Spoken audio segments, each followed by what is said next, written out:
All right. We got Julieta. Let's see if I can get these done here. As you can see, they have pretty much, there's a scab, as we call it, and it's dry. So you can tell there, it's dried out, ready to go. Let's see. And like I said, these, I don't know about these little guys. I'm going to go ahead and give them rooting compound, and I'll go ahead and see.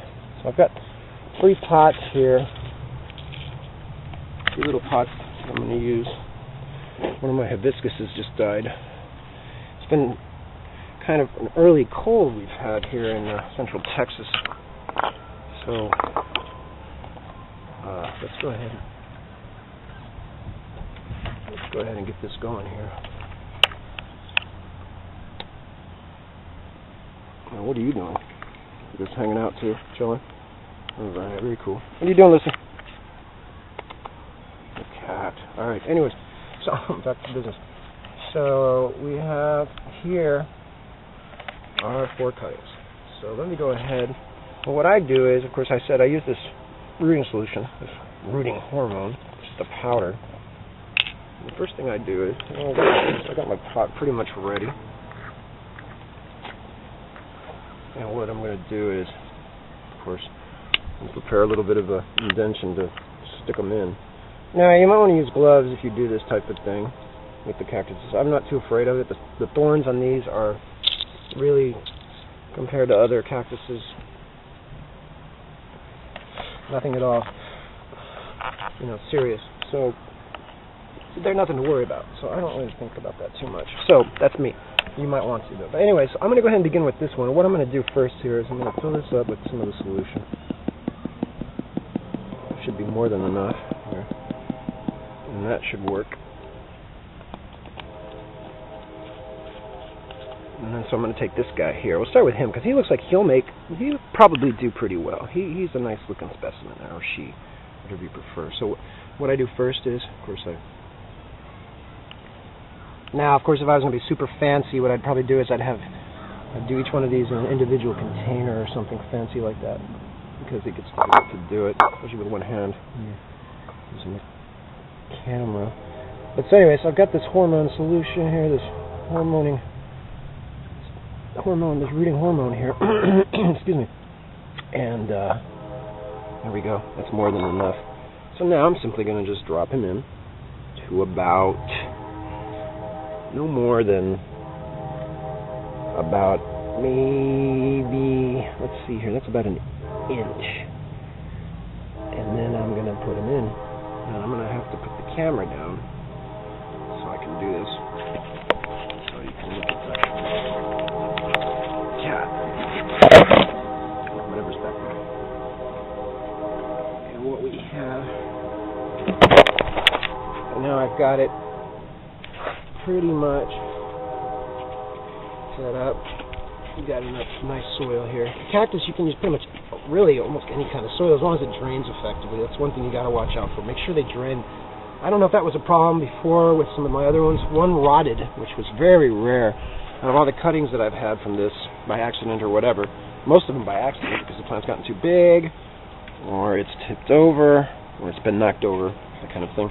Either way, I've only had one that did not root. It rotted. And actually, I think I showed you part of it somewhere over there, that other little guy that I had. So that's that one. He's ready to go. He should be all right once he gets rooted. And rooting, it depends. I mean, some of them, the problem is, of course, is the weather's changing. So now I'm going to go ahead and continue. Let's do, of course, our big, fat, healthy. Well, not really healthy. He's got a lot of sunburn. He's old. She's old. It's from the original mother. So again, same thing. I think I'm going to use this side up. I don't know if this is going to restore itself or not. It's pretty bad shape there. It got pretty destroyed. I forget what even happened. It fell over in a wind or something and just shattered into pieces. Same thing here I've done again. Let's try to get as much of that hormone solution on, or the rooting solution. I keep saying hormone solution. What the hell is that? Anyways. And so we got, put more of that on there, as much as we can do. There she goes. Well, that's looking all right. But see, it's not getting into the center pieces too, and I want that as well, of course. So I'm going to go ahead and I don't want to touch the stuff. It might turn me into a root or something. Who knows? Anyways, I think that's more than sufficient. So again, here I've got the little indentation already created. This cactus is a little easier because he's bigger. Set him in there about an inch. Get that soil in firmly around him, or her, whatever you prefer. I say her because they're all from the mom. The mama keeps reproducing these things. So she's a mama. Anyways, you guys figure out what you like better, mama or papa, I don't know. And babies, these are babies. I consider them babies. It's an old baby. Alright, anyway. I'm going on tangents here. So there we have two. And we'll put them over here with my other ones and see how they do. Now these last ones, again, you already know the procedure here. We dip them. We're going to get as much of that rooting solution on the surfaces there as we can. We'll hold the rooting solution here. And not a lot of effort. It's going to go into this one. Just get it in there. It's small. It doesn't matter. Let's see if it even grows. That's the whole challenge here. And then we've got this little thing, and I think I'm going to go ahead and do it anyways, even though I don't think this is going to probably recuperate. But might as well use up this rooting solution. It's pretty expensive stuff. So with that, we'll put him in the same one. We'll put him right there. And we will hope that they grow. And I will give them a little bit of water later. So anyway, so that's pretty much what you do. That's it. And then if everything goes well, like all these other ones, you should have, you know, a successful clone of your original plant. Again, I don't break these up on purpose. A lot of them have been accidents from wind. I also had a fire ant invasion in a pot with San Pedros, and that caused some problems, and I ended up having one of the cactuses fall over and break. And I found that the best solution for fire ants is something we call here diatomaceous earth. I don't know if you can see that stuff. I got that at a local co-op around here. It's good stuff. And it works. It seems to be the only thing that does actually effectively work against fire ants. They seem resistant to the poison.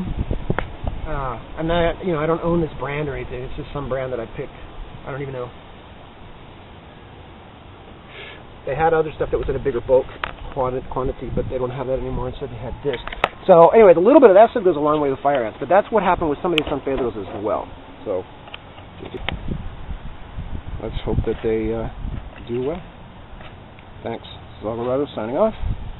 Have a great day.